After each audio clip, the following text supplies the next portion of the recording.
Mais Mais qu'est-ce qu'on va faire avec cette tâche? ben, j'en sais rien, on va la laisser. Eh ben, ah non, non, non, je touche plus à rien là. J'attends que ça sèche.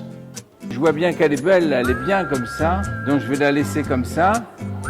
Et puis quand elle va être sèche, je vais repeindre le motif dessus comme si donc elle était en dessous. Que quelqu'un m'a demandé, mais est-ce que le tableau sera fini dans 20 jours? J'ai dit oui, et en plus il doit être réussi pour la bonne raison, c'est que une chose pareille, je pourrais pas la cacher, sans compter que mes confrères sont pas se gausseraient. Il est jaloux. Là j'ai, je sais pas, j'en ai enlevé, mais j'ai l'équivalent peut-être de 40 tableaux là-dedans. Alors ça a été dessiné sur mon iPad. Le projet s'appelle L'amour à cloche-pied, parce que cet enlèvement suppose une dynamique. C'est-à-dire quand hop, le type il part avec Proserpine, là, une fois qu'il l'a dans ses bras, il part, il est sur un pied et normalement il tombe à tous les coups. Et même si c'est une sculpture, alors elle ne tient pas. Moi, en tant qu'ancien sculpteur, je vois bien que pour la faire tenir, j'aurais dû mettre des étais, quoi.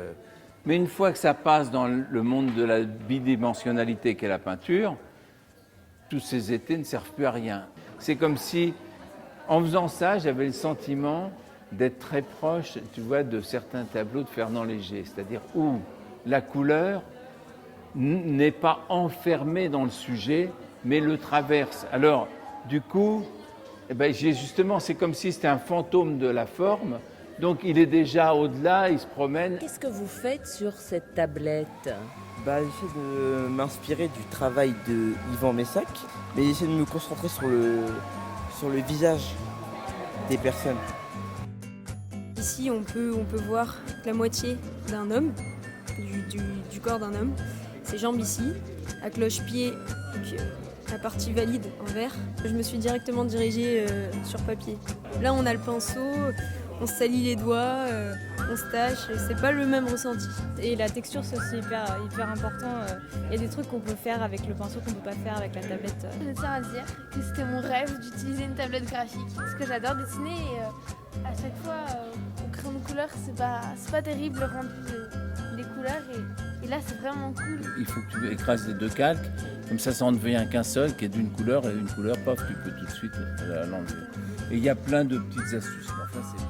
Je trouve que c'est très important de vivre dans son époque, avec les moyens de son époque. Il y a des gens qui seront très attachés à la peinture traditionnelle, d'avoir la main dans la matière, de sentir l'odeur de la peinture et tout.